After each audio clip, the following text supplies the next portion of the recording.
perfect relationship except for you. That's how it can feel sometimes. So how do you make sure that you're staying sane when you're scrolling?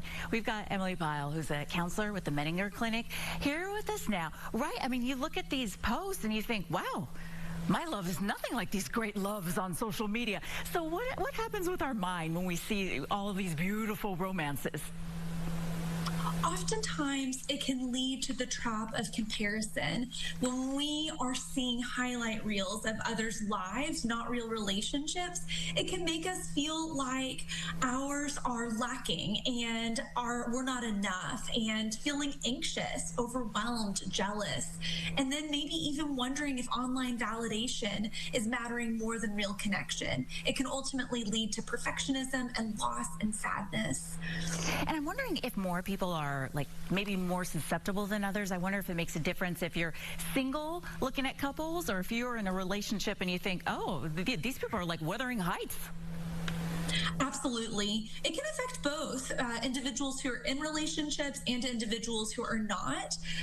If you are in a relationship, it can lead to comparisons, feeling like maybe my relationship isn't enough.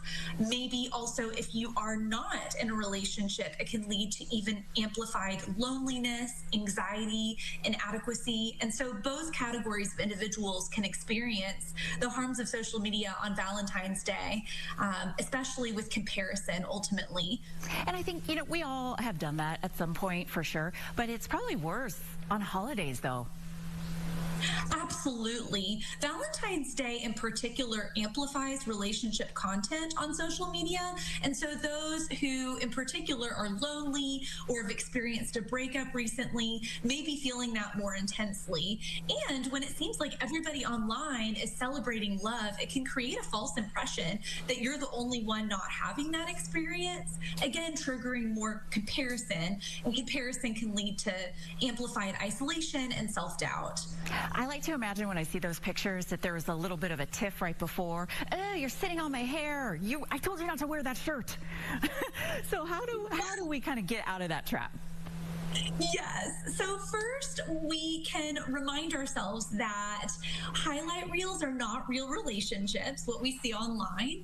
It's best for us to not compare our real lives to others' curated moments, because that can create unrealistic expectations about what love and life is supposed to look like. We need to remember that healthy relationships are not perfect. They're built on things like communication and effort, and those things are not oftentimes reflected online. Perfect. Emily Pyle with the Menninger Clinic, thank you for the reminder. Appreciate you. And you have yourself a great Galentine's Day today. You as well. Thank you, my dear.